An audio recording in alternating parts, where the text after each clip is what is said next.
What's up, everybody? Justin Soderbergh here, back host of Just Another Podcast.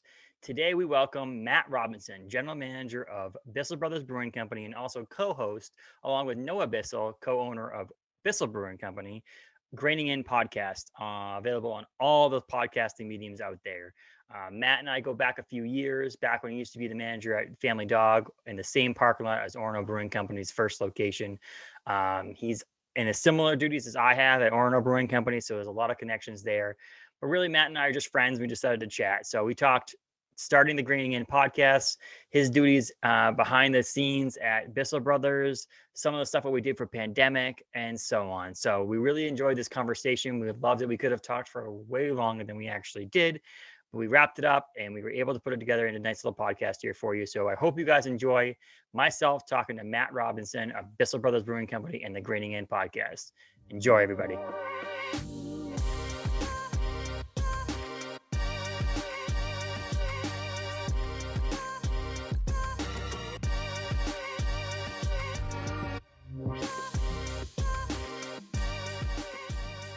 What's up, Matt? How you doing, brother? I'm doing well. I mean, it's like, a couple more days and the president changes and, just trying to keep myself occupied other than looking at that crap on TV, Yeah. drinking a nice Lux here, Oh, my man, now the purple's all making sense to me now. I see what see, you've done, my man.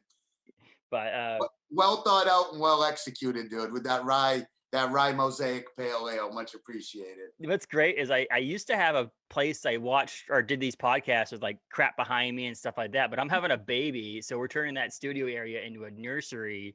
And then eventually I'll get a studio, but I've got this new black background.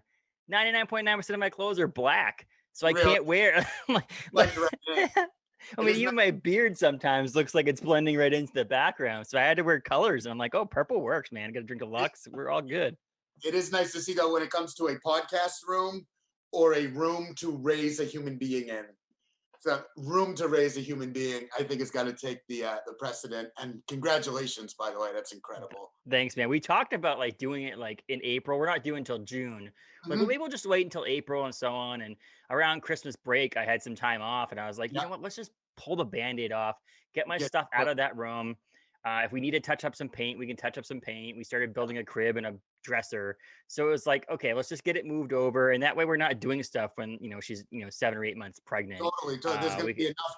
There's going to be enough going on come May and June that getting the room all set up is going to want to be at the bottom of your priority list. Absolutely. So yeah, so now we're doing this. I actually ordered on Amazon a couple of like random ass cheesy backgrounds so that I Yeah, can actually have something that looks like it's like a city. I like actually want actual to, physical backgrounds that'll yeah, hang. That's awesome. because the way that the Zoom background changing thing works, it sucks. It doesn't work the same way, and depending on the colors you wear and Yeah, stuff. it's But if like I some of get the some, TikTok filters. yes, if I get something cheesy behind me, I think it'd be awesome. I honestly thought about like getting one from like a 40th story of a New York City building, like Yeah, they're looking at. looking Like, up. look at my studio. I'm here with Jimmy Kimmel today. This is amazing. I guess that'd be But more Fallon than Kimmel if you're in New York. exactly. But I thought, so Um, we'll figure it out. They're like 10, $15 for something to hang behind yeah, me. That's just different. I mean, there was a couple of, like wooden backgrounds, and I'm like, that looks cheesy. But I'm like, yeah. if I go for full cheesiness, then it's fine. It's if you Leave. own it, it's different. How have you been enjoying the podcast flow? Good. I mean, it's I've been trying to do like seasons, if that makes any sense, but not really like any Hmm. rhyme or reason to the seasons. Like I'll get to the point where Christmas was coming on and I was like, oh, I might as well just stop it for a couple of weeks, Yeah, take some time off, reset, and come back. So I'm on my third season technically. congrats. And we'll run this probably until this will be a long one because I think I'm going to run it until I take a few weeks off for the birth of the baby. Hmm. So I'll go all the way. Typically, I'll probably, because of being in Orono, like working for Orono Brewing Company, Yeah, I'll probably typically stop like right around the beginning of May for a couple of weeks for graduation and May Day and all that stuff. So, or main day. totally. So, but this year I think I'm going to bust through and try to get to the end of June so that I can take a few weeks off in June when the baby's due. True, true. But yeah, it's been It's working nice great. I to got some cool new guests coming up. And got Awesome. Matt on here from Bissell and Graining In, and Here I am, fellow it's funny to think. podcaster and and trying to figure out how to be valuable in your business in It's some it's it's so way funny. It's a different world. I mean, it is. or fashion. Where I talked to my friends now from Friends from Work. It's a Marvel Cinematic Universe podcast.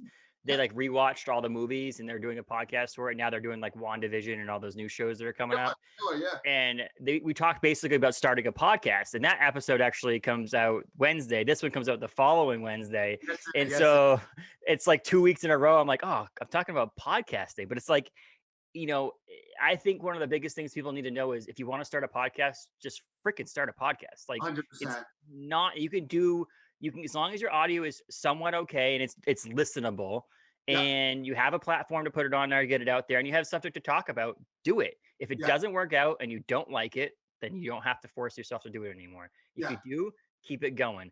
yeah, What I will say is if you do try to start a podcast, make a commitment to do it. Don't absolutely.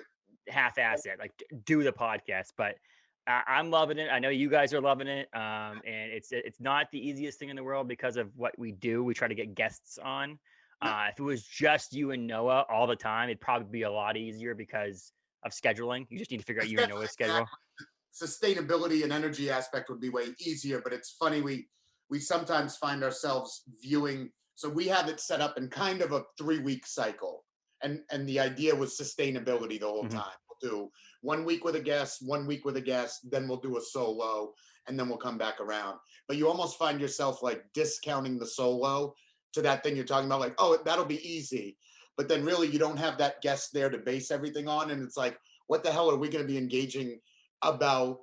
And we floated with different formats for the solos, and it ended up being our biggest kind of, not pain point, but just aware that it was our weakness. We were Yeah. getting happier with the growth of the guest episodes. Okay, we're getting a little more succinct, we're not interrupting as much, we're going in with a better framework of how to steer a conversation. You'd see slow growth there, and then would come a solo, and like, what the hell are we doing? And I think without much intention, what's happened over the last kind of 2 to 3 months is really just leaning into the natural organic, like, well, this is what happened in Bissell this last 3 weeks. Hmm. This is what we released. This is what did it on, kind of just looking at what is on your mind naturally anyways. Like this week we released a nitro beer, first beer we ever packaged in can form in nitro. Boom, that was the thing to talk about. We've kind of fallen that way more. We think that's working pretty well. Who knows? And I think there is that aspect of it because I know when I started this podcast, it was basically to um, do a podcast on subjects that I like, but I can't cover all the subjects that I like. You can't do beer. I can't do beer, comic books, movies, coffee, sports. I can't do it all on one Hopefully. podcast because that's just you'd be a 4-hour podcast every time we turn into Joe Rogan. Yeah. So what I thought the new schedule set up for 2021 is it's 2 guests that are new and entertain. Like you're a guest. I'll have another. I had a guest, like I said, 2 weeks in a row. I'll have a guest from Friends from Work on, and then the next week is comic books, which I talked to Paul Eaton from Galactic Comics in Bangor, and he comes on and does this thing called Pull List, where we do top 10 lists of comic book themes. Yeah. And then I'll do 2 more guests, and then it's my friend Adam Horsett comes on and talks beer, and then 2 more guests, and my buddy comes on and talks movies, and that's how it will rotate. So it's 2 guests, a regular guest, 2 guests. So basically every 3 weeks it's a co-host that's a rotating co-host. But yeah, I mean, trying to do that guest, like the hostful kind of guest, no guest thing, it's like talking to your girlfriend in high school 3 nights in a row and trying to figure out, okay, we've talked about everything. So I know what your favorite color is. I know what your movie is. What do we talk about? And so it's like having that guest on kind of invigorates you to do something and talk about something that's not in your. I mean, you talk to Noah every day, so it's like you do talk about things. Yeah. When I don't talk to you every day, so whenever you come into OBC or we talk, we catch up on things we haven't talked about. Sure. And that's why it makes sense to do guests for most of us, unless it's a specific subject you're talking about, like an actual, like if your podcast was specifically about IPAs, I feel like you'd figure out, you'd plan ahead for what you're talking about. And it seems like you guest are doing that for those no guest things. With to be totally honest, to your point, I'm an excitable man of many different interests, and early on in the podcast would making outlines for episodes and stuff like that would have the tendency to very much want to veer outside of beer a bit, or like gauge where Noah's at. Obviously, with this year being what it was, from the political angle to the pandemic angle to the changes that those are causing in society across a number of different kind of aspects. There was always this like, oh my God, this happened this week. Like the want or need to talk about these other things. Noah's been very good at keeping it focused. And I think, and not just like shutting it down, like, oh, we ain't talking about that, Maddie, but like really keeping it, if we're going to talk about this thing, what's the beer lens through Mm-hmm. it? You know what I mean? And then what we started seeing quite quickly, because he has some of the same aspirations too. You live in beer 24/7, you do your podcast. It is getting outside of beer a little bit, I think, is healthy and good, and it just broadens the scope in every sense. But we kept kind of finding that, like, we do an artist here, we do a musician here, and do these fun things to mix it up that were good.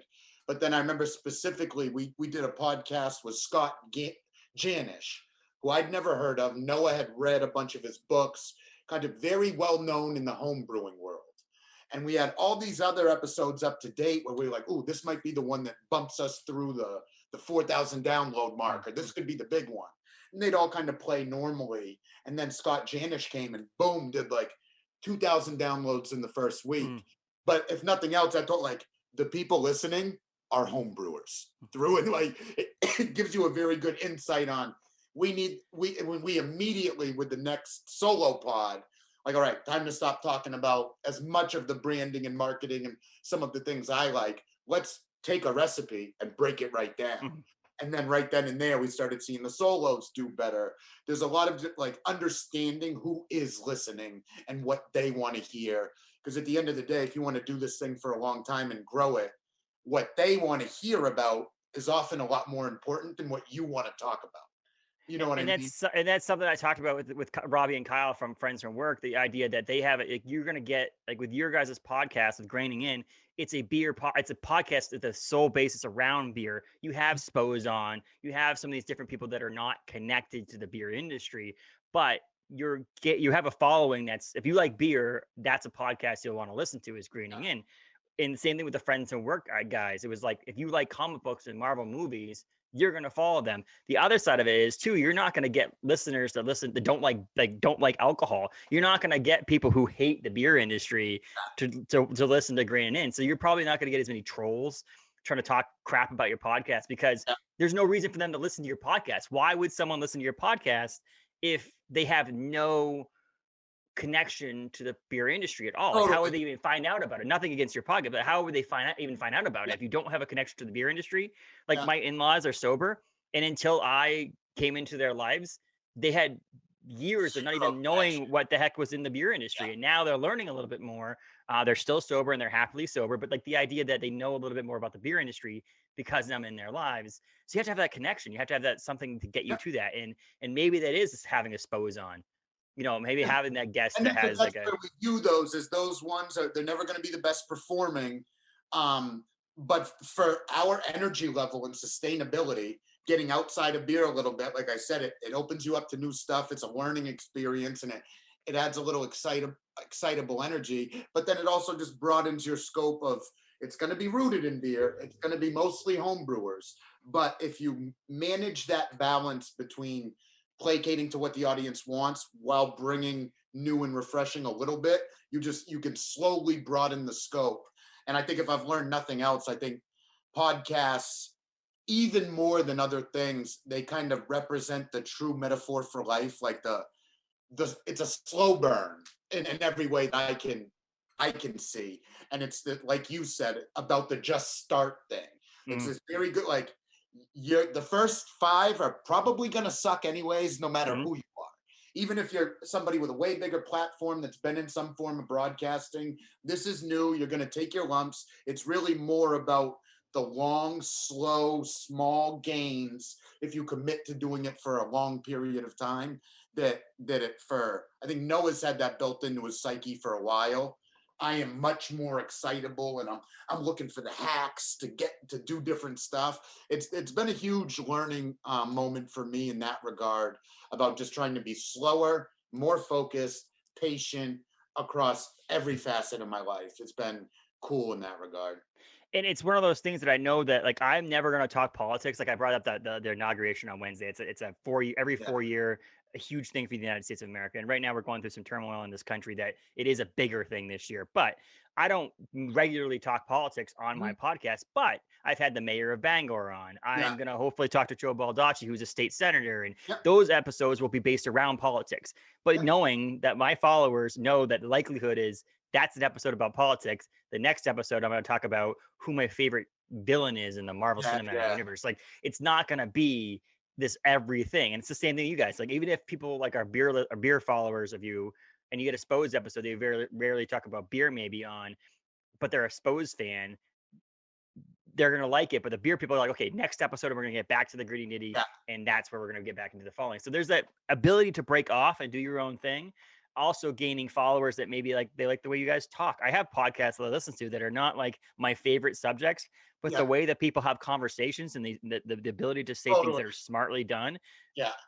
that makes me want to follow them. It's It's just a not basic connection where you're like, I like this person. You know what I mean? You just get this weird connection. I've got a few of those for sure in my kind of my daily drivers for podcasts that I And I listen to. think that's what Joe Rogan has to him. I think Joe Rogan's following is not solely because of the guests that are on there. He's a very intelligent and well-spoken person that can get answers and get conversations started with his guests. So I've Yeah. listened to guests that are on his podcast that I give two craps about Yeah. because I want to hear them have a conversation about Yeah. something. And it's one of those things that, maybe with you guys too, your little niche too is every time I walk into the brewery and watch someone brewing beer on either on the brew deck or transfers or they're on the canning line, they've got headphone in one ear and they're listening to a podcast. So Yeah. it's like they have the ability. There can't be too many beer podcasts, I think, for beer people, brewers Yeah. especially, because they have all the time in the world to actually have an earphone in their head and listen Yeah. to a podcast. So I walk in there, I'm like, hey, Parker, what are you listening to? Oh, the new Grain In podcast. Like it's that Amazing. aspect that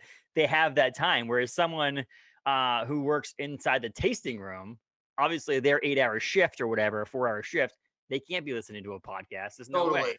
So there is that aspect of that cool like niche that you get that most of the people who listen, I mean, not most, there could be a majority of people who listen to you guys who are just brewers or people who work in the brewing industry that Yeah, we've have actually the a lot of the excitement level recently was so we kind of there's been like a two-phase thing where we kind of grinded into it. Noah's Noah and Bissell is Bissell. So there was this built-in audience that you didn't feel like you were just because if you felt like you were putting all this work in just to shout into the abyss and nobody was listening, this would have been a short-lived thing. The energy wouldn't be there to sustain itself. mm, But there was this kind of base. It wouldn't blow anything out of the water, but okay, every month there's a few thousand people listening. You know what I mean? That's something. It's nothing mm, crazy. It's yeah. something. And that went on for like 8 months. And then there was this kind of 1 month that just boom, this is over doubled. And it's like, okay, this is where you're living now. We've hit the last 5 month stretch where we've kind of been right there, not a ton of growth. So you're back to like needing to find without the growth. It's like, why are we doing, and you need to find those like excitement energy drivers to keep it going again. And then starting to see a little bit more of the what you're talking about. The Instagram hasn't blown up, but it's just become more engaged. Mhm. Where we'll see other like I had no idea Forest in Maine or Hudson Valley or anybody here is listening to this, and to see it kind of integrate that beer world in the way you're talking about a little bit, it's like, okay, well, I can get excited about that, and that'll last me until we get another big boost of Mhm. followers. And you just kind of have to reach and find these excitement points. But that's been a really cool part.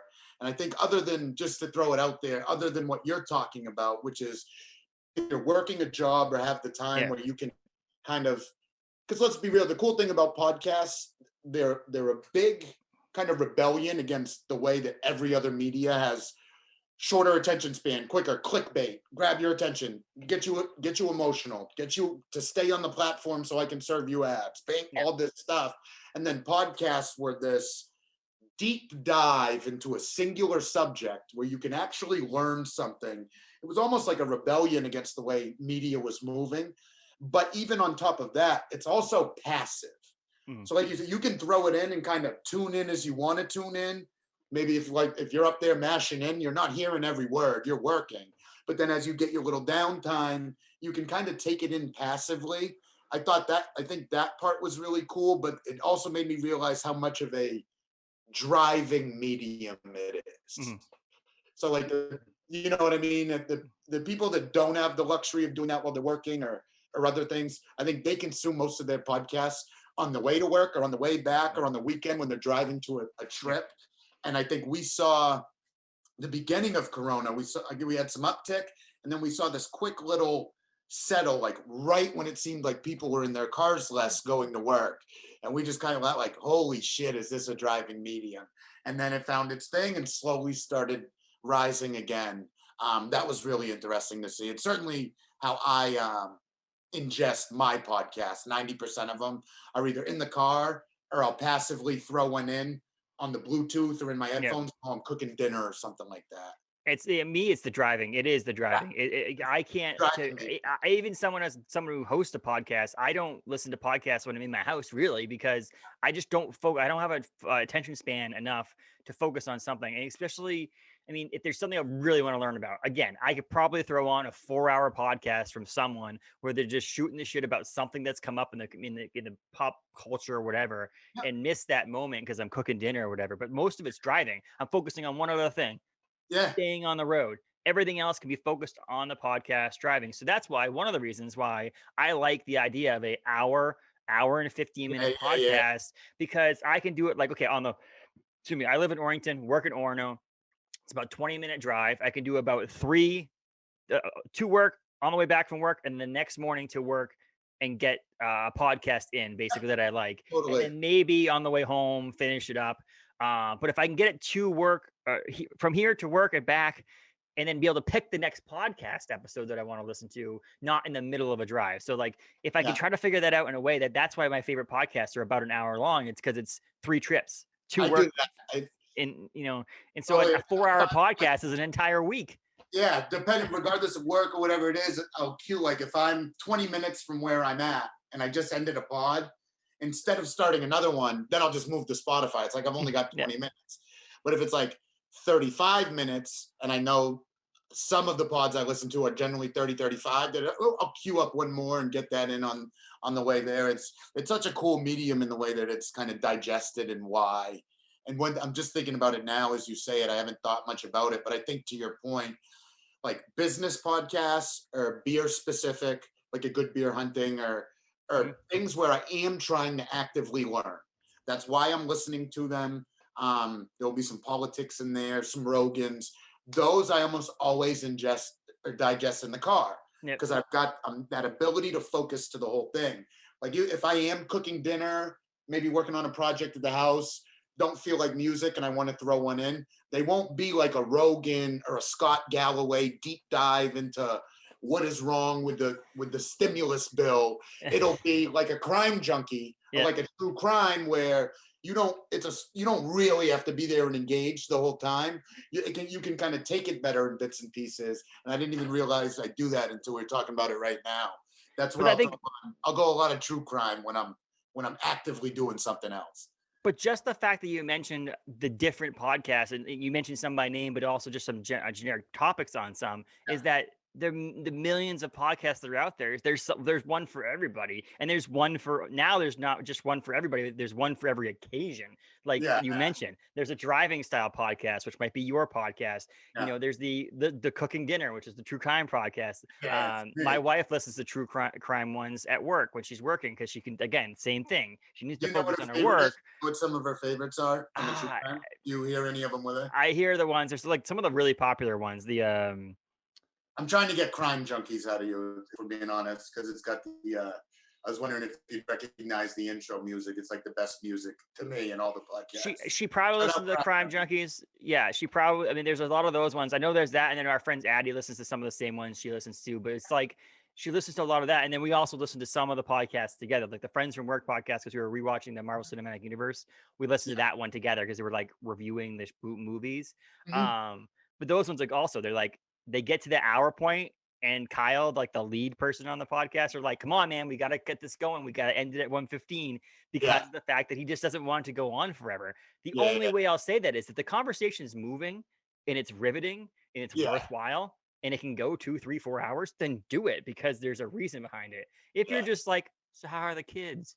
Yeah. Cut the podcast. They ended up, wrap it up, go home, finish everything up, because no one cares about that stuff. Like, not no one cares about that stuff, but you know what I mean? Like, Oh, there's a for reason sure. why. And I try to do most of them. I've done ones that are like, okay, this podcast is not moving anywhere, 35-minute podcasts. Yeah. I've done ones that are almost 2 hours with Ben Yeah. Bishop of, he draws the Teenage Mutant Ninja Turtles. He does Do it. Mason's cans, Oh yeah. which actually, he'd be maybe a fun guest for you guys too to talk if you want to talk beer cans. Yeah. But he does all the Mason's cans, and he's just an awesome conversationalist, and he knows what he's talking about. He talks to the future of comic books and all that stuff. And I was Yeah. riveted. So we got conversation was almost 2 hours long. And Totally. that one I did at like 9 o'clock at night too. So 2 beers in, 11 o'clock hit. I'm just like, dude, I gotta get this podcast done. But it's if the conversation's moving, then go as long as you want. But again, if it's not, as a No. host, recognize that it's not going anywhere. Either try to change the direction or cut it off. Yeah. Nice to see you, Matt. Have a good one. Take off. You know what I mean? Like, the first like 8 months, I think Noah was very much looking at it that way. I wasn't a ton, but and literally like this is an interview. You know what I mean? So we'd get to watching like some Letterman stuff and some other stuff, and just being like actively listening to what I like and I don't like more, and then kind of starting to hear like, oh, if it was me, I would have nudged it along right then. Or like these 3 follow-up questions on this subject that didn't really set the guest on fire. Why am I asking these follow-up questions when that's cut and move till you find the point where they're fired up, and then hit them with 4, 5, 6 follow-up questions there. It's been funny to kind of view it in that way. I just kind of discount myself at like every turn, that like even thinking like I'm interviewing somebody wasn't even something that crossed my mind for a year. And then it's like, no, you are interviewing somebody. Take it serious. Come to and try to get better at it. You know what I mean?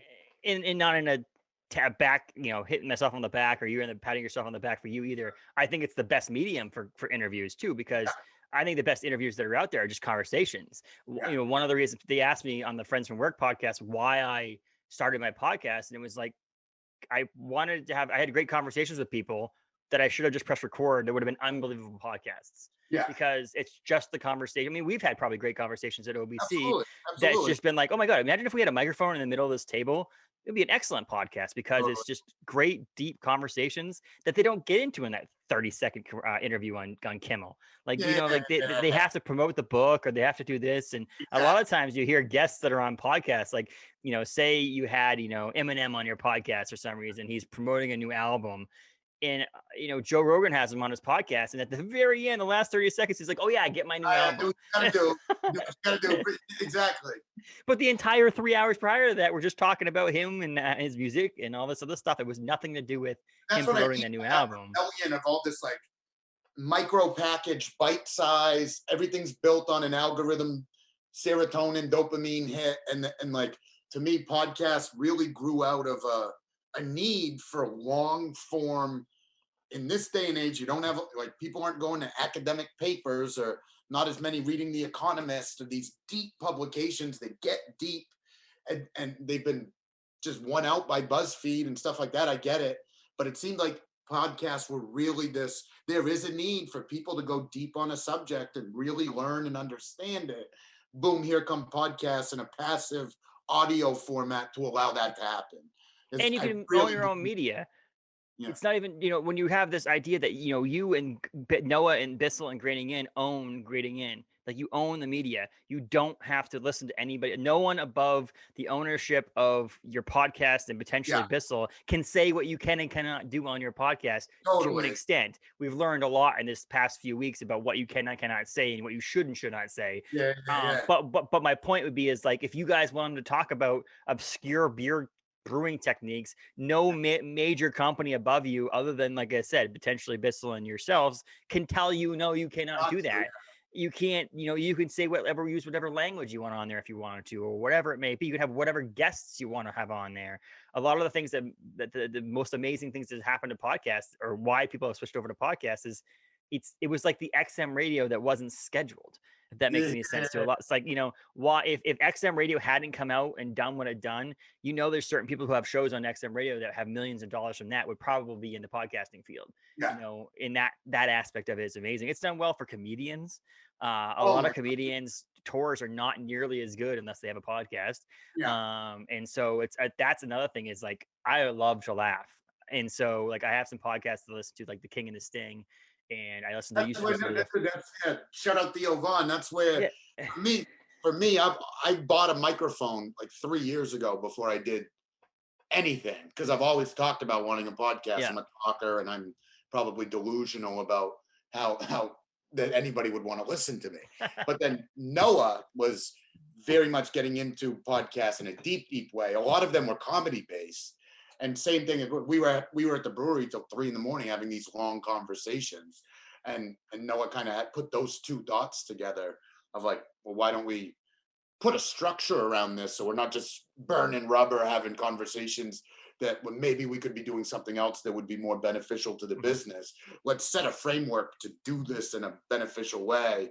And then I think what he was very much thinking about was extension of the brand after that part. Like if what better way to really give people an insight to why I brewed this beer, what I wanted it to be. And he would never say this because it's too narcissistic in nature, even though it's not. But I think that was a lot of what he was thinking is what better format to go deep on why this thing was brewed than to talk about it in earnest for 45 minutes. You know what I mean? And I think that's where that came from him. But shout out Theo Vaughn. If it wasn't for King of the Sting and it wasn't for Theo Vaughn, I don't think we would have Graining In. And that's part of it. And it's like one of those things that like I think that's why they do so well, because it's a stand-up comedy bit back and forth between the two of them the entire show. And then they've added in their producer and all that stuff into it too, which is pretty cool. And the same thing back in the day with Ricky Gervais in the Ricky Gervais show. Like him and Stephen Merchant were great talking. They were great comedians on the show. And then Carl Pilkington, his producer, they're like, this guy is stupid. Like this guy is, there's something not there. And they brought him on the podcast. And the last couple of seasons of that podcast, one of the most downloaded podcasts until more recent time, they had this guy on that just happened to be their producer. And then he had his own show on BBC. And it's this springboard for a lot of people to do things in comedy. And that's one of those things that when they talk about like on The King and the Sting and like The Fighter and the Kid, which was the idea that if you're a comedian nowadays trying to make it and you don't do a podcast, you're leaving revenue on the table. You're leaving fans on the table that you can easily bring in. And the extension of the brand is like exactly what you said. It's not like it says Bissell Brothers Graining In podcast. Yeah, no. It's not like it's not directly sponsored by it, but it's the idea that you're naturally going to talk about Bissell when you're on the podcast, because both of you guys get paychecks that say Bissell Brothers Brewing Company on it. And the idea that I do the same thing. It's like Orono Brewing Company doesn't promote my podcast. They don't endorse my podcast, but the number of times that I've mentioned Orono Brewing Company on the podcast just does favors for them. And they know I'm never going to do something that's going to put them in the bad light. Same thing with you and Noah are never going to say something that's going to be like, okay, we can never go to Bissell again. Well, we may say it, but the nice thing is you then get to edit it out before it ever sees the light of day. So then there's at least that. There's been a couple times where we've been like, ooh, that's got to go. I did that too. I don't edit a lot of podcasts because I try to do this in one shot because obviously it saves me time. But if I have to, I have. And I did that with I interviewed lady in the tri-clamp. She's on Instagram. She used to work for Oscar Blues, and when she was on Oscar Blues, I talked to her, and there were some things on there that I mentioned about online Instagram beer people, and I was like, didn't say that in the right wording that I wanted to say it. It sounded really bad, so I edited it out, even though it didn't. I wasn't saying anything bad. It just was one of those things that's like, let's not risk it. Like, let's not put that in a spot where that may come back to bite me in the ass. And so, I mean, you're in it for the long haul at Bissell. I'm in it for the long haul at Orono Brewing Company. So why would we say anything or do anything that's going to put us into a bad spot at the places that pay our salary? It's risk reward. If this bid or this thing has any risk of backlash, and the reward of saying it is very minimal, you either get a laugh or whatever. That thing's just way out of whack. And talking your own beer, a big thing to think about. And talking your own beer, like talking Bissell mainly, makes a lot of sense because it's two guys that work at Bissell, and not trashing other beer. Like, it's the idea that the other thing about it, as I mentioned to someone, which is like, why aren't you doing a lot of more beer related stuff? And I was like, well, I feel like I'm not involved in the actual beer making, if that makes any sense. Like, you're not in the brewing Same. You're running the tasting room, you're running the, you're general manager, you're doing a lot of other media stuff, and you're doing a lot of things. Like same thing with that. When you explain to people what we do, sometimes they're like, "That's not one job. Get out of here." I'm like, "No, that's one person's job." But Yeah. the idea that I don't physically mash in, I don't officially grain in, I don't transfer beers. For me to talk the science behind in the brewing beer by myself would make no sense because I'm not in that trenches doing that. I Yeah. can talk serving beer. We could do a side podcast once a month that's talking about coming in and having the experience of a tasting room. Mhm. But I can't do that. So what I would feel like I nonchalantly and not on purposely rate beers, but not really, if that makes any sense. If No, I I did a hear lot you. more Just beers, that you have the setup to you either those things are so interesting because you either go one of two ways, right? You either in that format you kind of have to just be like, oh yeah, everything's good. This Lux from Bissell Brothers, great. If you're gonna go into that, you either have to be brutally honest and be okay with it, or it's just gonna kind of end up being everything is good anyways because you don't want to ruffle the feathers. And if you're not on the technical side more, again, it's kind of a risk reward. Like, where's the value in even going down that train when that's not your purview of what makes you special within Orono Brewing Company? I will say one thing though, feeling so far the opposite, like feeling so far like I really lack the technical knowledge to even be good at the service part.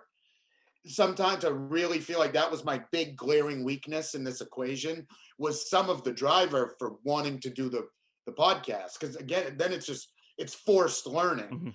Mhm. Even without maybe I'm not the best at on a Saturday night at 11, like I got to read the beer encyclopedia, or I've got to read Beer and Wood, or I've got to read sour beer and get better at this. Because we're human beings, and the reality of that, as opposed to best case scenario, I am being productive and I'm working on some media. Worst case scenario, it's 11 o'clock on a Saturday and I want to fucking watch Netflix, so Yep. I'm going to. This kind of created a forced learning structure where there would be times in the week where if I'm, again, Scott Janish, if I'm interviewing this incredibly technical home brewer who has really changed the way with some of his reading of academic papers and science research that people are thinking about hopping rates and what happens on the hot side versus the cold side, I better at least know something if I'm going Mhm. to take any part in this conversation. So it kind of created these 4-hour blocks, 3-hour blocks in a week where I'm at least putting something there.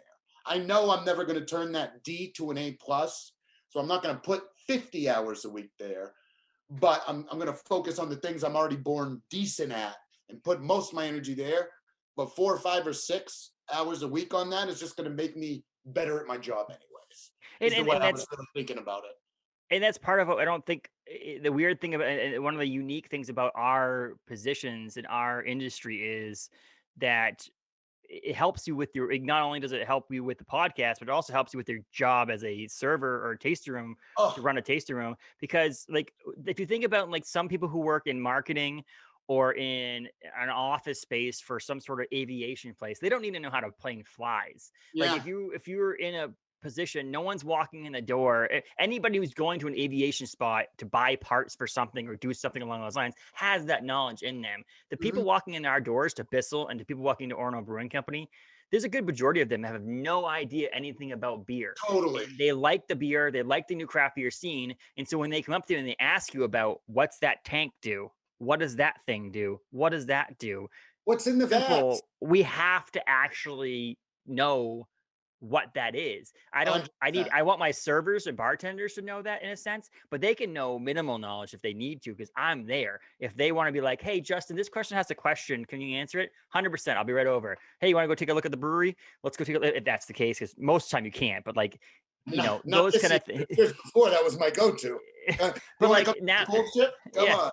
But the idea that the you need to in our positions, it's not as simple as just knowing how to run a tasting room, knowing how to manage people, knowing how to try to drive sales. It's to part of that knowing how to drive sales is knowing how to the information behind it. Educate I the customer. cannot physical brew. You and I would not be able to go back there tomorrow and be like, "Hey, Matt, brew brew substance." You'd be like, "Yeah, I need some help on this right now. I know the spots and what you need to do here and there, but I could not follow a recipe and just do it myself." No. But to know how it's done, so that someone's like, well, why is it do this way? Oh, it's because we dry hopped it with this. Or why Oh, is this a spruce version of substance? Oh, it's because we put that yeah. kind of stuff. You need to know that information that not a lot of other jobs, even restaurant people don't need to know how something's cooked in the kitchen as much And it because depends on the one a little bit, right? I think in mm, craft beer, consumer education is paramount, right? mhm, So you take another beverage company, and some would fall into this and some wouldn't, but you take Coca-Cola.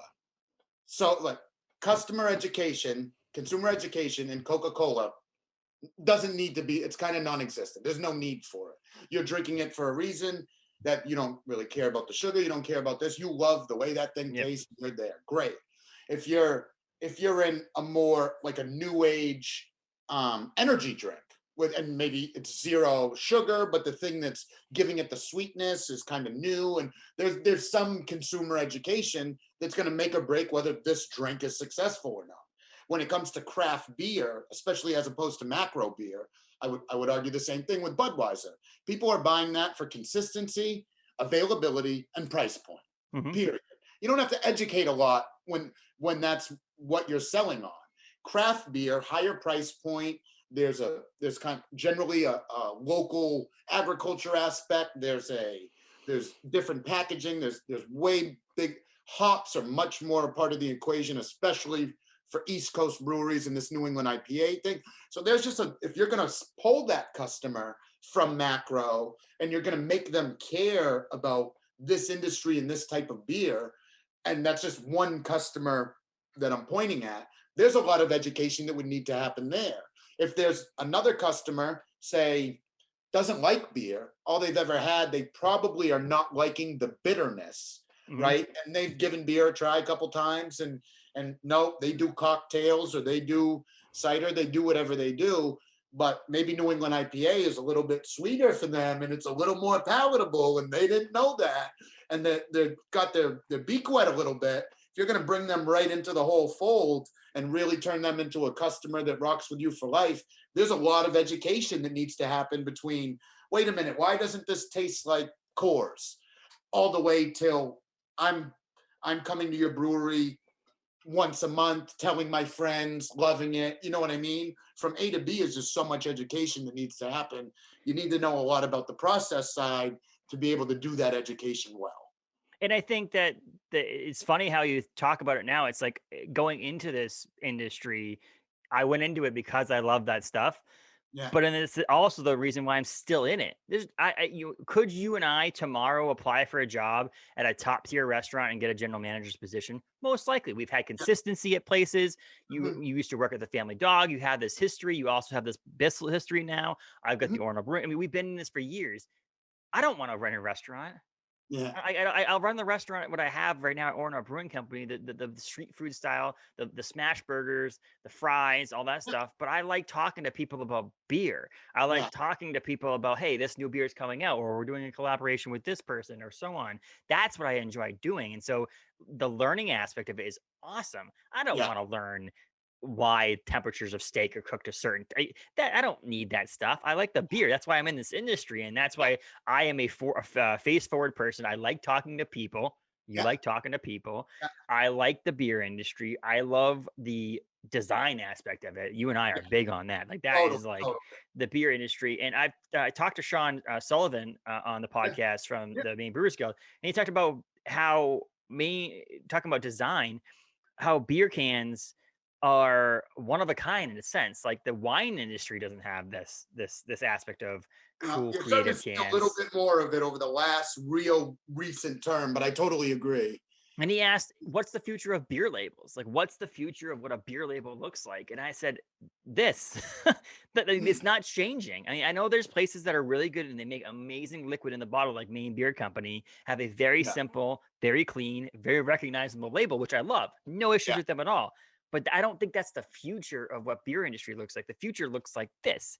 It's something that's recognizable. Part of the fun of us working in the beer industry is doing shit like this, Yeah. having cool labels, having the idea to take your substance label, put the little spruce tips on it, and make it okay. This is a spruce tip version Yeah. of, of, Yeah. of substance, or the spooky substance where it's the Halloween version. Like Yeah. that kind of stuff is like that's it's still the future. I don't think we'll get to the point in the beer industry where designs start to, I think they're just going up. I think we're on a rise for In beer terms label of design. what is the metric you're using? Kind of just loudness and brightness, or when you say that, are you talking just like The uniqueness in general. word? You know what I And mean? Like that being a very, because at some point, if everybody else on the shelf is screaming at you, right? If everything looks more like Dogfish Head and correct. Masons, and you get all of a sudden the thing that screams and is unique could be the thing that's just black with white lettering. It's interesting how all of those things take place. Yes, the idea that there's a design behind it minus like again, I want to do a little disclaimer here. Maine Beer Company is one of the most respected and best breweries in this state. We'll say that right now. 100%, yeah. And the idea that their uniqueness, because they're in the 16.9-ounce bottles as well. So that's Yeah, another unique part of it. totally, But like totally. the idea is that they just have to change the text and a little design of a drawing sometimes and the information on the can bottle label and they're done. Yeah. Whereas when Bissell goes into a new can or we go into a new can, there's a whole process behind it of Yeah. what's the name of the beer? Okay, what does the name of the beer relate to a design of the beer? Okay, what does that do? If the relating design comes out to be a black can, white lettering, and that's it, Yeah. that's the way it does. But there's a thought process that goes into design. I mean, we're working on a collaboration with the brewery right now that there's emails going back and forth, just like there was emails going back and forth of what to put in the beer. Now there's emails going back and forth what to name How to it, design it. what the Yeah. color designs are going to be, who's going to take primary design over the can label, what we're going to do, how many cases we're going to make. Is it going to be a printed can versus a labeled can? There's all of that goes into it, which I think Sean was trying to say is that there's a possibility you could see a lot of people going the Maine Beer Company route, whereas they've been doing it for years like this. So it's not like it's a new thing. Yeah. But the idea that is it going to go that way? And I said, no, I don't think so. I think it's only going to get crazier. It's only going to get to the point where, like you said, maybe someone will have to go to that simplistic But label to stand agree with out. you. It'll probably go so far to that way that then at some point you get that like reversion to mean phase. And I mean, that's talking without things like you could take just color and palette and not absurdity, but just like outlandishness Mhm. or boldness might be a better word. Yes. And then you add on top of it if things to stand out if they start to become interactive in some way with, I mean, QR codes that I thought were going to be arbitraged by other technology here in COVID, QR codes are having their moment in the sun again for a number of things. And the thought that that might work its way onto labels, you already see some of it, but like getting way more detailed into a label as an interactive experience, and it brings you to a video that does this and tells you that, or and then cans become individualized. Like there could be a whole window that then opens up on the can side that is pretty wild and exciting. But I think the thing we're both kind of talking about and say is something I've been thinking about a ton lately because of my failure to develop my own. But it comes down to voice. I think you know what it's like. What can work for one brewery that may not work for another is so inherently tied, obviously, to the execution and all those things of that brewery, but then how authentically aligned with their true intentions that it is. And I think that's why you can see something like that work so well for Maine Beer Company. So well. You look at Allagash, which I think is talk about them all the time, but it's been able to evolve, not a ton, and it still stays right in and feels just like Allagash should. But those labels, I'm thinking the new Night Sky beer they just packaged, Allagash White in cans now with that little rebrand. Just the voice is just screams so loud. You don't need to see a logo anywhere. That's an Allagash can, and I think that's the thing in terms of what's next, that what's going to set people apart is that ability to break through the noise while utterly remaining themselves and not chasing different things to be able to break through. I think that's where the beer can goes to the breweries that win. And talking on the idea that you can notice the can from a distance, there's funny because like when uh, Parker at our brewery said to me when he saw the Maine Brewers Guild collab beer, with the state of Maine on the front of it, he goes, "Oh man, that looks like a Bissell, or it looks like a Mass Landing beer." And I was like, "That's pretty funny," because Parker from Mass Landing designed the can label, so it is that aspect of the same thing. And Mass Landing's they've gone to that too now with that whole simple looking, flat, 2-dimensional Yeah. vectorized drawing on the front of a can is their cans now. Like, is Yeah. Matt's Landing cans. And honestly, as a simple thing is, from a distance, if someone were to hand me a can that's from Bissell, every can has their own unique identity to it, but it also has that same thing that's like, okay, this is coming from the minds of the Bissell brothers. Like, this is Yeah. definitely a Bissell can. And so there's that future of it. What I will like to see a little less of, and we've dabbled in it to a point where we're like, this is fun, but we're just trying to pay homage, is the Yeah. less intellectual property theft. I Yeah. will say, as a designer of cans, I like the idea where it's like, oh, look at this, we're making a little homage to the Teenage I Mutant Ninja love. Yeah. Turtles. But the idea, when I've seen some of these posts that are like literally a Teenage Mutant Ninja Turtle on a can, Yeah. to me at that point, okay, it's like, okay, now you're just trying to use someone else's creation to sell your product. Yeah. Is a little too much. I think if you make a little Matt Robinson on the front of a can that's in some sort of design that looks like another person, like a popular I. character from a TV show, that's Yeah. funny. That's hilarious.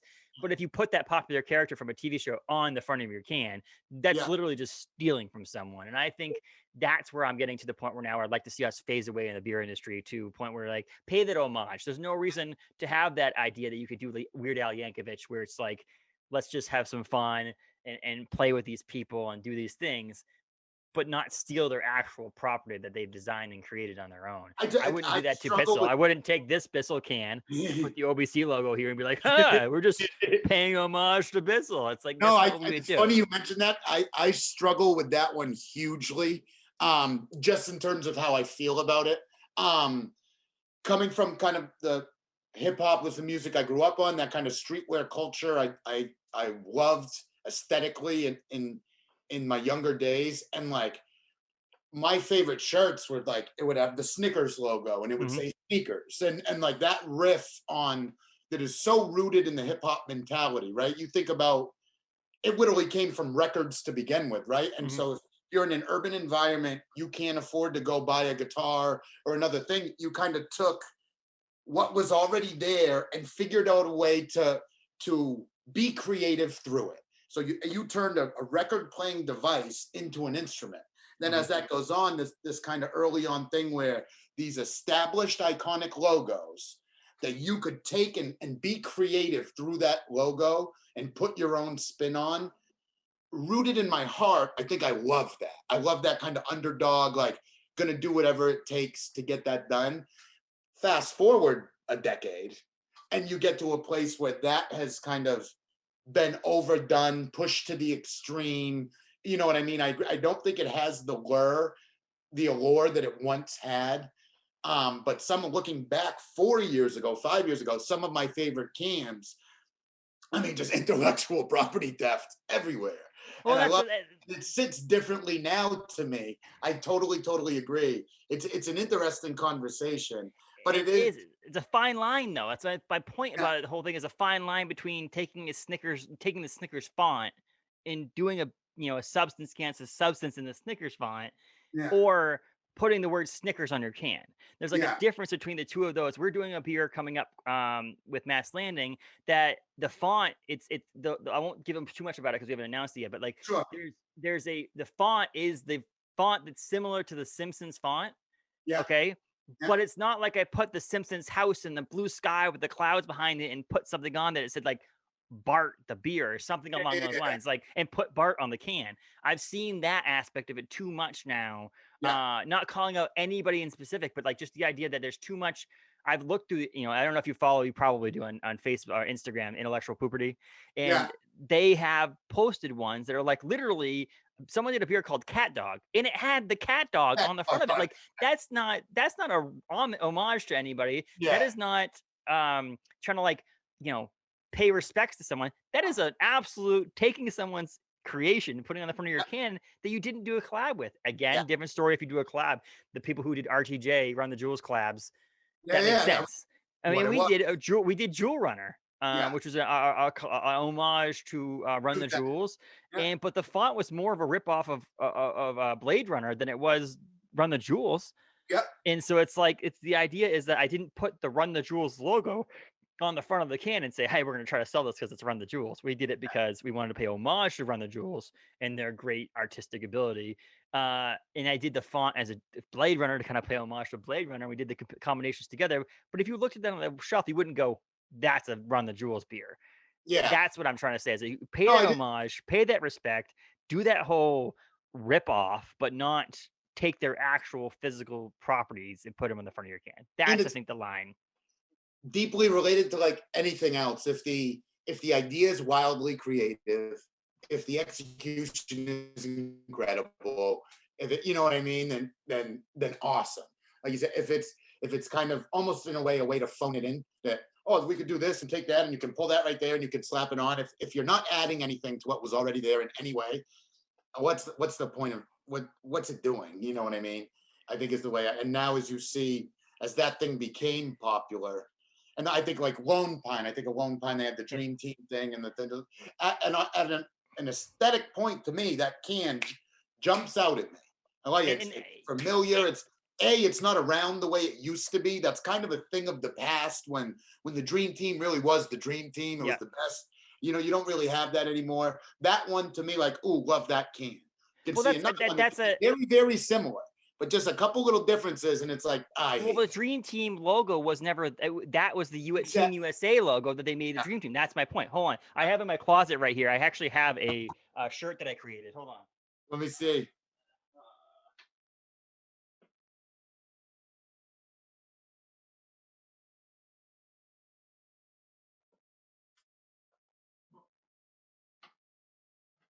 So I have two shirts that I created that were not for sale. We have Orono Brewing Company. Oh yeah, the Santa Cruz logo. That's the Santa Cruz logo, right? Absolutely. So as I talk about can labels like that, I kind of eat my own words in a sense.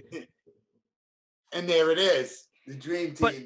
But this is like it's the idea behind it, but it's not like I put Team USA basketball on the OBC logo on it, and that's the same thing Lone Pine did. They didn't put Team USA as the name of the beer, and they like, oh, Dream Team. They were able to take something and pull from it to make their own. Like I said, there's that weird borderline. The ones that I'm calling out and saying that we should probably stop doing is don't put the Teenage Mutant Ninja Turtles on the front of your can. Yeah. Unless you have a connection and have the ability, especially for something like that, which is a kids' TV show. And this you is have the connections and you have the rights to actually do that. That's where I think the line is now drawn. Now, I think if that little like pay respects to, I mean, we did Hostess fruit pie ripoff, but it wasn't like I put those little like Hostess like guy in a hat. I didn't put that on the can because that was not. I don't have the rights to use that. I paid homage to their can label by doing that, and so there's other ones. Matt Landing's done it with like the Sonic the Hedgehog and stuff like that, but he didn't put Sonic on the can. Yeah, he did the whole like world behind it and the the 8-bit designs and all that stuff. So there's that little borderline behind pushing that boundary of trying to pay respects to the things that we grew up on, to your hip hops, your superheroes, your video games, your music. Nostalgia is a powerful thing, a very powerful thing. And there's a borderline of just taking that thing and putting it on the can.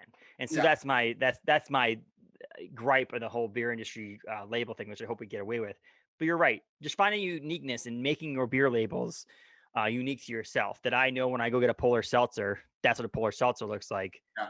I think that's a good thing to have for can labels and stuff like that. So it's definitely it's a voice, and I think Mass Landing's a great example to talk about where they were. So there was obviously design prowess from the beginning, and kind of seemed just a little bit more. I don't want to use all over the place negative, just not as tightly wound, but clearly there was design prowess here. Most of them were great. They'd be a little, and then as time goes on to this thing you're talking about now, it's very much seemed to me to kind of dial in and hone in on what is, it's Allagash like, but it stands alone. It's almost like the Patagonia brands and the LOB, the brands that not in their entirety, just what's inside that box, then expounded upon with a splash of Allagash, or a splash of the things that you can't be in Maine and not look up to if you want to be around for 20 years. And then within that came out the other side with what is generally unmistakably, that's a Mass Landing can. I don't need to see the name. I know it because it has its own voice. It's like its predecessors or its inspirations, but it has its own personality and voice inside of that then remains consistent across the brand. I think that's for design, I think that's the goal. You know what I mean? And hats off to them for getting to the the place they've gotten to where Mass Landing has a voice. And I think part of that comes down, I mean, you guys don't have to worry about it anymore because the new state laws about distribution laws, you can distribute your own beer. Yeah, But bad. the idea that I think there is a voice behind that a lot of us breweries have to deal with if we move to a new state. Mhm. The recognizability of our beer in another state has to be consistent across the board for some people. When you go and you buy a Sierra Nevada can or bottle, you know that's a Sierra Nevada bottle can Yeah, because they look the same in different colors most of the yeah, time. And the same thing goes with a lot of these beers. Like Mass Landing's moving into new states, we're moving into new states. So a lot of it has to be like a lot of the things we're small tweaks we're making to our cans. Unless the hop stayed in the same spot in every one of our cans for most part. The words go across it. We're adding some things to the top and the bottom so people know the ABV on the front of the can and so on. But the idea we're putting the word Maine on there because Maine beer travels. Maine beer people want beer from Maine. yeah, Like if you don't totally. like I'm thinking about Lux here with the state of Maine on the side of it, that people will actually recognize that okay, that's from Maine. Yeah, That's a huge thing. So I think, and then the design that Parker Olin from Mass Landing's been able to do with those cans is represent all consistency yeah, that it's a Mass Landing can. But honestly, a lot of those designs and the beer names and the imagery they're in Maine. Like you can tell by some yeah. of the names and the beer designs that that they're in Maine. And so I think that's something that he's done really well with. And I mean, Parker's. If I didn't design cans and we didn't have a designer of cans and he didn't work for a brewery, he was just a designer, I'd be hiring him every day to design our cans because Yeah. he's very good at it. He's very meticulous. He doesn't make any mistakes. He's very good at it. So not to put any pressure on Parker to not make any mistakes, but the idea that he actually does an unbelievable job on those cans is great too. Which a lot Absolutely. of breweries in the state of Maine. There's very few breweries in the state of Maine that hasn't not only knocked out of the park some of their beer recipes, but also had some good designs to go along with it. Because Yeah, let's be honest, a lot of times with the massive amounts of breweries that are in this state, you walk into a Damon's in Bangor, you look at the shelves, the can label is gonna do some impact on whether or not you buy that beer or not. a hundred It's percent. just and so that's cool thing. So I think it's to wrap the discussion up about can labels and can designs is the idea that let's keep it going the way we're going. Let's not go too far with it, but also let's like walk that line of that intellectual property. Also, if you're a brewery that specifically only does those cans to move on from that, like find Yeah, some niche in something else, yeah, pop back to it. It's not every can shouldn't be a rip off of someone else. Like yeah. And that's what's come with, I think, with one thing I've learned. Like I said, I have a natural, not whatever the opposite word of aversion is. I have a natural draw to that type of stuff and always have. But one thing I've learned, I think, from this much time with Noah and doing the podcast and talking so much is that generally with something like that, there's a chance that they're going to be here for, if you really lean into that and that's what you do, there's probably a chance you also are getting pretty crazy with your adjuncts right now and mm, you're chasing trends and you're going to have a hard and fast 4 to 5 years. But all the things that we're talking about with design and that stuff, I think is, well, do you want to be here for 25 or 30? Because when you go all the way that way and then the trend moves away from that way and you move to whatever the trend is, that's where that voice thing becomes so important. But what am I, when I spend my money with you, who am I buying from? mhm. Who are you? What am I supporting? You know what I mean? In a way that you get to know who Mass Landing is, who OBC is. Things are going to evolve, and Mhm. evolution is great. But jumping from left to right to center to top to bottom and moving all over the place, that's not evolution. And I think we've all got phones in our hands. We all have access to all the information. You can start to pick up on those things pretty quick. And that's why Allagash is Allagash and Maine Beer Company is Maine Beer Company. You know Well, exactly who in they are. in what you're gonna get. You're gonna get a quality product, whether you like. That's the other part about it is the evolution you mentioned is the idea that when you guys were founded as a company years ago. Obviously, you weren't there at the founding, but like the idea that it was like New England style IPAs. Period. End of story. That's what you knew Bissell from. It's gonna be a double IPA or an IPA or a pale ale, but you're getting that from Bissell. Nowadays, you look at you got Three Rivers with the sour programs you guys got going on there, but also your brown ales that you've been putting out and the various different pilsners you've been putting out and the Just the idea that last there's English special, a bitter on nitro is the last and, beer that came out. and the idea that that's not where you're going. Like that's not like you're not going to become a pilsner sour and English ESB beer brewery forever. you just know that there's a thing that's like, okay, we haven't done something like this. Let's step outside of our box a little bit. Let's do something. Let's evolve a little bit outside what we're doing. And the same thing with Orono Brewing Company with doing some other things like our sour program and adding that on is like these breweries and Mass Landing. We speak about them. They just released their first Yeah, yeah, barrel yeah. aged beer. So the idea that we can evolve as companies both on design but in the back end too. With Bissell adding Three Rivers now. What are you guys on? Is it 2 years now or one? What's the Three into three, but Oh, into three, yeah. just barely. You know what I mean? And he was brewing there 6 months before we opened up in the summer to the public. So really, in terms of the stuff you're talking about, brewing beer there and evolving what the options are going to be from the brewery and where the natural interests are and what we want to brew, that's been going on for some time now.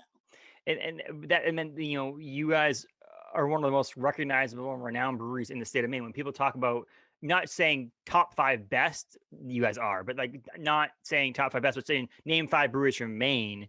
In that five breweries, you guaranteed to be named because that's just the way it is, Bissell. And you're lucky enough that Very can lucky. you? Very, I very was just lucky. say, thinking back to when you were at the Family Dog and you're like, "Hey man, I'm leaving. I'm going to go work at Bissell." The smile on your face was from ear to ear, and the idea that you guys got drafted first overall in the NBA draft. That's what you got drafted. Like that's how you just won the Mega Bucks in It's your everything we mind. had just said. They had, as a customer, as a person who sold their beer and was wildly excited at the Family Dog to share it with people. There's just a reality of I've got draft lines.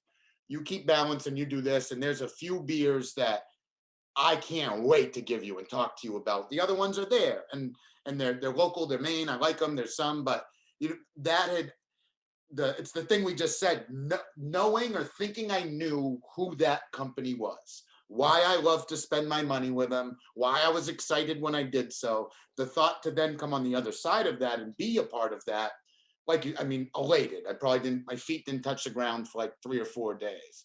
And then, to see what's behind that curtain and see that a lot of times, maybe as people move up their career, there's a lot of times you emulate stuff and then you get there and you might be like, oh, like this person's just a person too, or even worst case scenario, oh, this person's an asshole. Like, Yeah, why did they end exactly. up like this?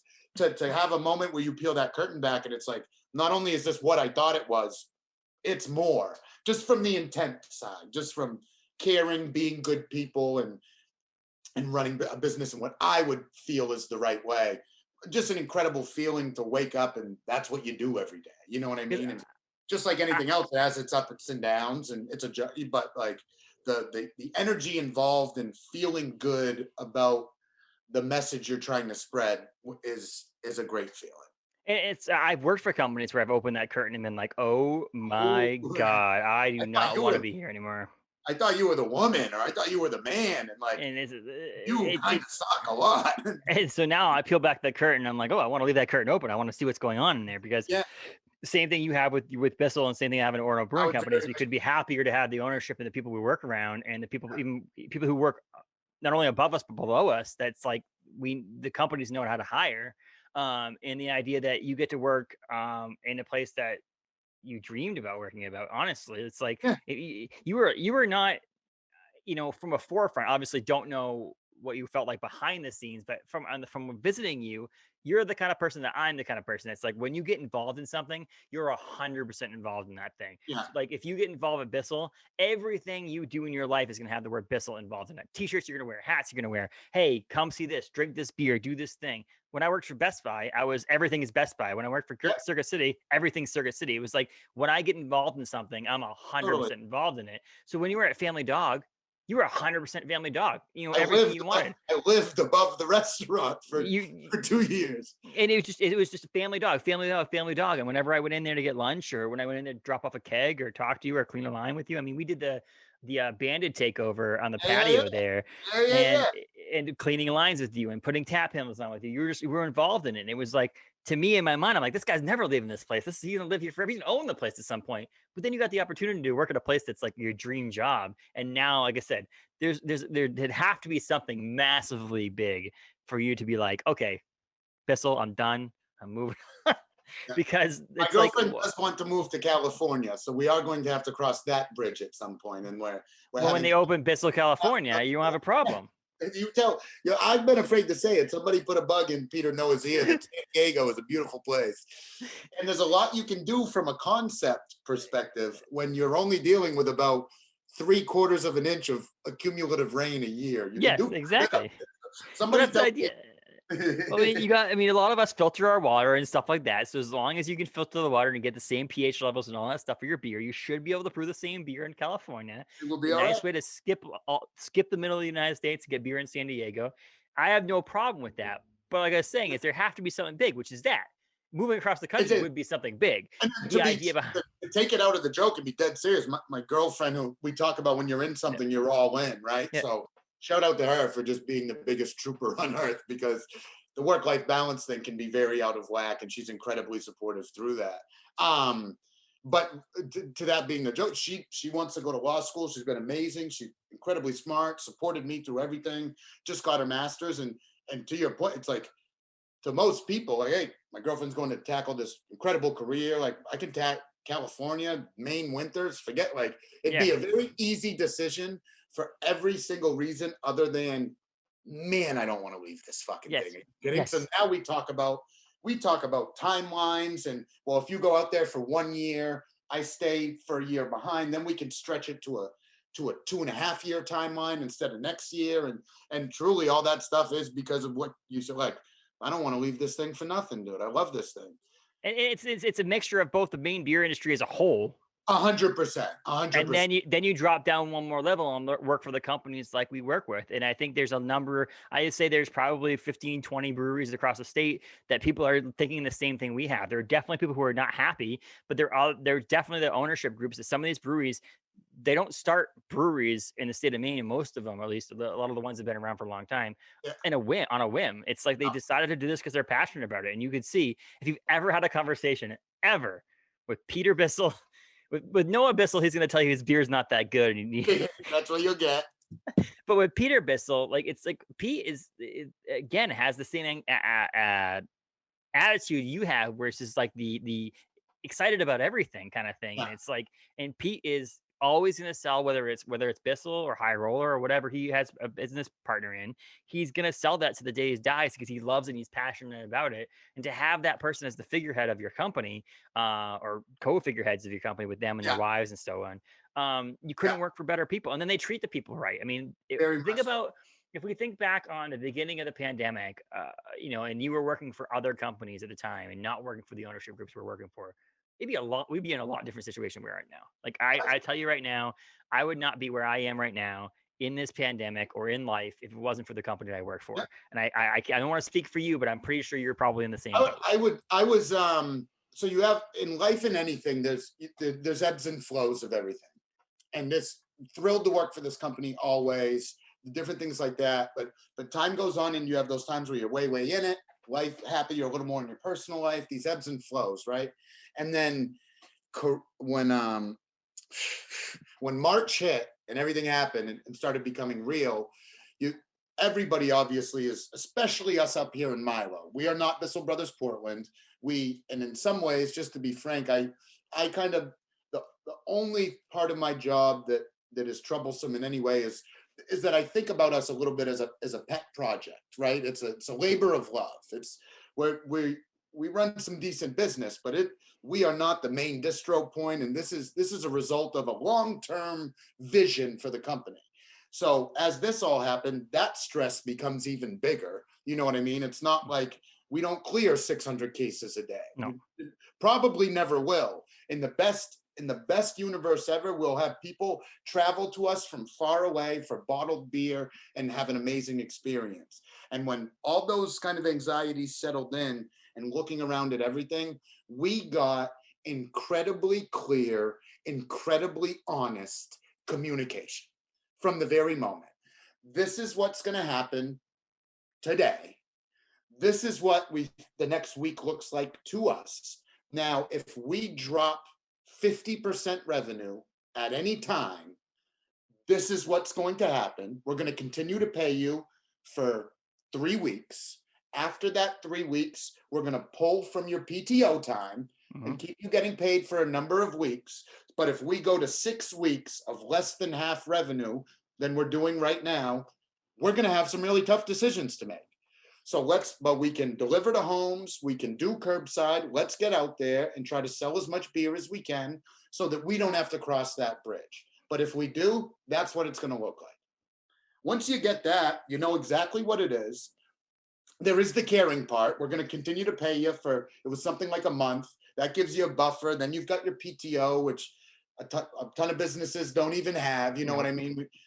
All layered in goodness, but you can sit here tonight, tomorrow, and the day after and be worried about that outcome. Or we give you this safety. We give you exactly what it's going to be. So wake up tomorrow and maybe think about how we selling some beer today. That's not what they said, but that's what it does to you when you get that clear communication. To me, and the only reason I said ebbs and flows is you look up to these people, you have a varying degree of communication with them on a day-to-day basis. I'm up in Milo, a little bit on an island, and then just boom, when it matters at the most important time, I got what I thought was like a master class in leadership from the people I work for. All the troubles go away. Put that in a box. I hope we don't cross it. I know what it's going to be if we do. Let's go sell beer. And that's what it felt like to me. And I think there's definitely people who did the opposite of that. Like there's Yeah. companies who did the absolute opposite of that, where it was like, oh, we just closed tomorrow. And it was Yeah. like no one knew how the financial structures of the company was going. I don't know the ebbs and flows and the nitty gritty of our finances at Orono Brewing Mhm. Company, but I know what I need to know to make me do my job better and to make me Exactly. feel better, and also to let me know, to let my employees know. It's to you to let your people that work for you know, hey, ownership's got your back. This is what we're gonna do. We may have to furlough you. We may not. Da da da da. But like the number of times I've got this communication back to me saying, "Thank you guys for communicating with me. Thank Yeah. you for letting me know. That's Thank what. you for me doing this." I called when we decided to close our kitchen down to do just delivery of, or just a pickup and delivery of beer. Mhm. I called the kitchen staff in and said, "Hey, let's have a meeting in house. 100. To, You have to. let's talk about things." And so we brought them in. We talked about, hey, we're going to furlough you. So we furloughed all of our kitchen staff. We're upfront about that. They're getting paid. They're getting paid the $300 bonus from the federal government and the Yeah. Maine unemployment. They're making similar pay they were before. Puts us in a less financial constraints, and they're understanding, and they're all happy about it. When we're ready to bring them back, if we get some more PPP loans or whatever, we'll bring them back. We'll pay them regularly. We'll do the right thing. And so, but it's that communication I get from Abe, Heather, Mark, and Asa that they bring down to me that say, okay, you can tell the owner, the staff this, and I Yeah. tell them this. This is something I'm telling you, but don't tell them yet because we're not worried about it. We're not crossing that bridge yet. When we go Yeah. to cross that bridge, we'll tell them. And so there's that aspect of, but I never have worked for anybody like that. It's always been to the point where it's like, hey, by the way, we might have to close next week. And it's like, well, you're just knowing this now? Like you're Yeah. just figuring this out now. I mean, I work for Circuit City. That is a company that was basically like, all of a sudden I know we're like, oh Those close shit. quickly. And so that aspect of like knowing that kind of stuff and working for big corporations like that, you don't get that anyway. So Yeah. like Yeah. the idea we can work for, we work for our breweries are not mom and pop places, but they're mom and pop places, if that makes any sense. Our In the breweries, big scale of everything, in the scale of a Circuit City or of the Best Buy, it certainly is. In the but even scale that though, your of Maine, biggest breweries in the main state of Maine are not the biggest breweries in any other state. I mean, they're far drastically. If you were to put your biggest breweries in the state of Maine in the top 5 breweries in Massachusetts or in North Carolina, they're not in top 10s. yeah. So the idea that a lot of our companies, even your Bissell, I mean, you guys are top, like you talk about barrel quantities for a long time. Bissell's been in top 10s and stuff like that. Like but if you put barrel quantities in North Carolina, you might not even be top 25. And you know what I mean? No, it's just because of the way how much beer you create, and that's the Yeah. idea that so we are mom and pop small restaurants and 100%. breweries because of the fact that we're not these huge things. We might be big in the state, we're not big in general capacity. So the idea that we work for these small little things, it's just I honestly, like I said, I will praise them for the longest time. They're not perfect. None of our companies are perfect, And but I will especially say at that. that time, information was more like you can't expect anybody to have the plan in its entirety because in that time, I remember March, and I think the biggest words coming out of my mouth um, in March and April was like, 72-hour windows. I take what the world's going to look like for the next 3 days. I make some decisions, and then in another 72 hours, we're going to do it again. And obviously, the people above with more responsibility, with more people depending on them, they're doing that to an nth degree. Yeah. So even though that the communication would change a little bit, it never strayed far from the original thing, but it was transparent and it was clear every time there was a new update. And you can operate within that. You know what I mean? It's what becomes very hard to operate it within is the stuff you don't know, or the worries of some business. Am I going to have a job tomorrow? Am I not? What is the cutoff for what is the marker for what the business needs to do to survive that dictates when I do or don't have my job? Even that, you know what I mean, is something that is helpful that a lot of people didn't get. And that's I felt like I knew exactly what that marker was. So I didn't have to think about it. I could think on what can I do today to make sure we never get to that marker. And it flips the other way. And the reason why they told us that is because they know that we do everything we can as employees to make sure they didn't have to do that. So you went out, you brought beer to my house. Like when you were I ordered beer from Bissell, you actually physically drove it to my house. So like we did everything we could as a company. And I think that pushed us to the point where it's like, okay, what can I do to make the most of the time? I'm still getting paid. Let me make sure that I'm doing I built a new website this summer, and all that stuff was like, okay, and now I have time to do this, that, and the other thing. They're continuing to pay me. Let me make sure I do, instead of the 40 hours a week that I was normally doing, let me do 50 hours of work because they're doing everything they can in a tough situation. So how interesting that was. We just as a funny tidbit, we were changing our website to a new carrier, and it was going to have more kind of web store capability for ordering and shipping, and we had put somebody on that within the company. And then about as soon as that kind of got going live and the kinks were getting worked out and it was getting going, boom, then there's a pandemic. And you guys, I mean, every brewery, everybody I talked to on Graining In, it's a funny little part of the conversation I like to act like. The way you sold beer entirely changed, and all of a sudden the business's website all of a sudden became like the most valuable real estate and distribution channel in the business. And I just got I was like, Steve Smith was the one who was heading that up for us. And I was like, what a move. You think you're just kind of figuring out some merchandise for the web store 2 months ago, and now you are arguably the most important man in the company. You are the distribution channel. Which is funny because I mean I know how to turn on and off the website. I'm the one that knows how to turn off the website, turn on ordering, disable this, able this. I've had my tasting room manager, Cassie. She's able to do some of the activating stuff, but like to turn off delivery or turn on delivery or add a link to the website, I am that person. So it's like one of those things. It's like it did really weirdly became more pressure on my job, where I'm like, God, I have to be available all the time. Luckily, we were in the middle of a pandemic, so I wasn't doing shit. And so I was able to be on the job all the time. Was a ton of, you're a little more distro focused, I think, than us, but I got to imagine a huge bulk of your beer was being paid for, bought, and right through your website, right? Yes. For curbside pickups and deliveries and everything else you were doing. Yeah, and we had that option the whole time. Like we had the option to do that since the beginning of we got a new POS system when we opened up Margin Street. And when we did that, we had the option to do online ordering. We're just like, let's just wait a little bit. Let's get the restaurant going and figure things out. But then all of a sudden, nowhere, we're like, oh, wait, we're closing. We met on a Monday the 16th, and we said, okay, we're closing. We're done. We're closed for now. I know they haven't mandated it yet, but we're closing. And we closed. And then like 2 days later, we're like, oh, we should check into this thing. So then we had to call up the company and be like, can we activate online ordering? And then I'm furiously putting things on an online store and getting all this stuff going and not knowing how it's going to work, and things that like people could add things to the cart, even if you deactivated it. And if they left it in their cart, they still could order it. And there was all these different bugs we had to fix. And it was like just thrust onto me. But I was like, but again, because of those conversations that I had prior to that, like, hey, you're still good. We're going to figure this out. Again, 72 hours, we'll talk again, so on and so forth. I was like, okay, I'm just going to continue doing my job. Let's sell some beer. Like that's what we're going to do. And that's how we're going to do it. So it was a crazy time, and we could probably talk about pandemic for another year.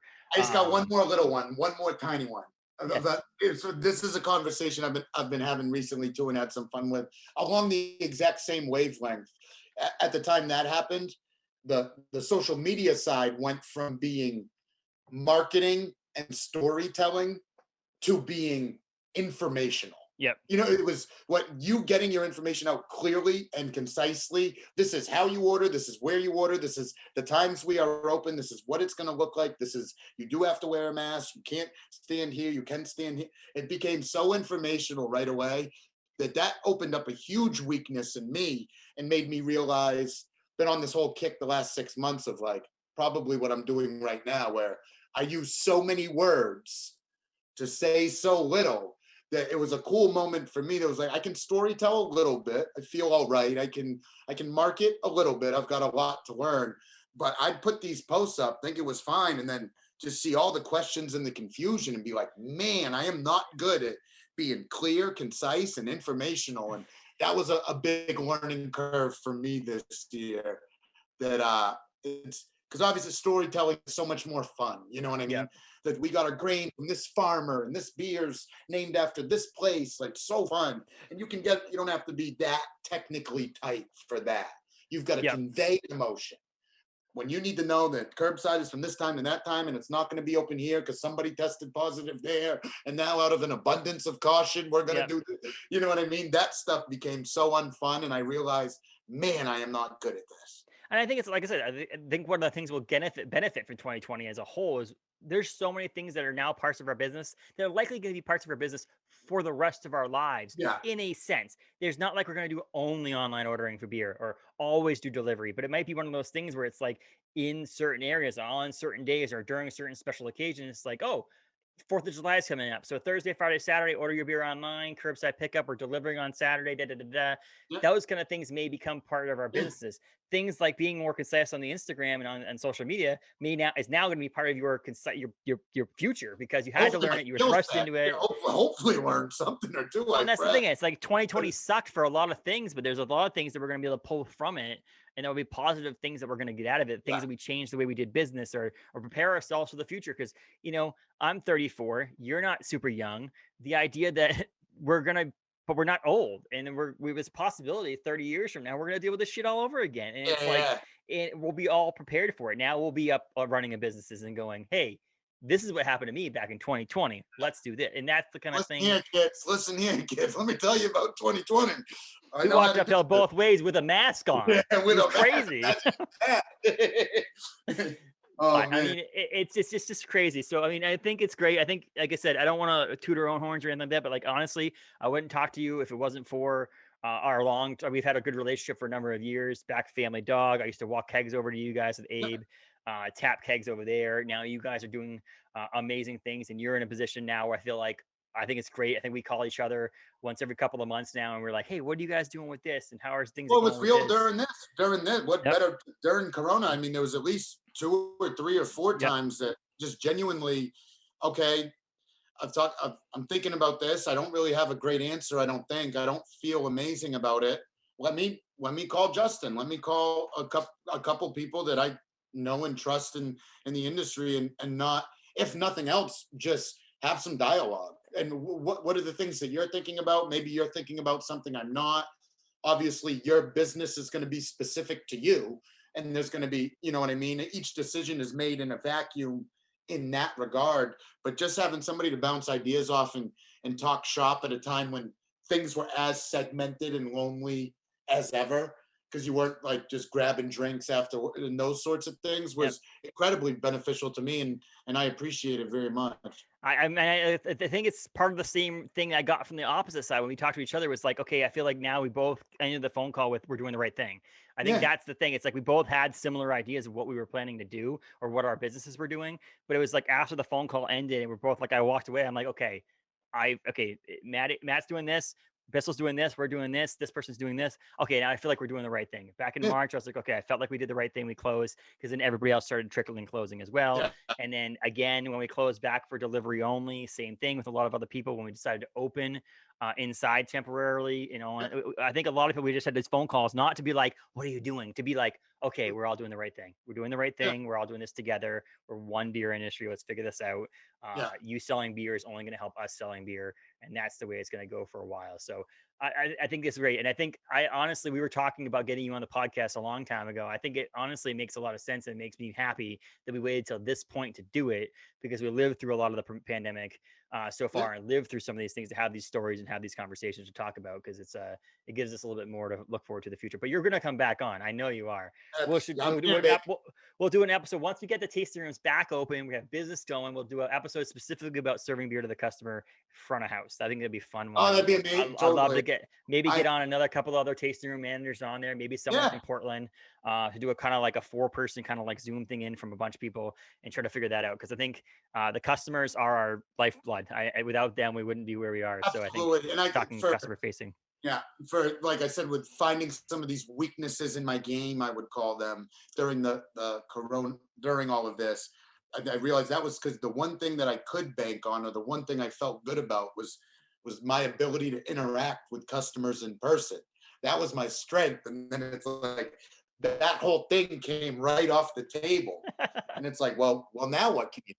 Now, how good of a communicator are you? How good of a leader are you? How organized are you? What are your you ever done an SOP once in your life? Well, you better start now, because you can't bank on what you are good at. So I say all that to say that the moment that we have customers in our tap room again, I am going to be so excited, and to carry that into a conversation would be well received and appreciated by me. And I tell you what, it's proof that Matt and I both have better skills, or more skills than just talking, that the fact that we still have jobs. So the fact that's proof in the pudding that Matt and I are just not good talkers. If this thing goes another year and a half, I might be in trouble, but as of now, we're doing all right. We're gonna have to jump full feet first into an actual podcast with revenue streams somehow, because we're gonna have to figure something out. Get that Dollar Shave Club money. But I really appreciate it, Matt. I again, Bissell is one of my favorite breweries of all time. Always have been. I'm so happy that you're happy in your job and stuff like that. So if you guys, I mean, Bissell's doing delivery and pickup, do some stuff. Listen to the Graining In podcast. Yeah. They're on Apple, Spotify, on those places. Yeah, everywhere. At Graining In Pod on Instagram. That's a good place to find out all the happenings, and I very much appreciate it, brother. That's Matt Robinson, and then Noah Bissell, who's one of the co-owners and the brewer at Bissell Brothers, founder extraordinaire. He'll tell you his beer isn't that good, just because that's who he is. But and then Matt likes to talk, so we'll talk again soon. I really appreciate it, Matt. Thank you so much. Thanks, man. Until next time, brother.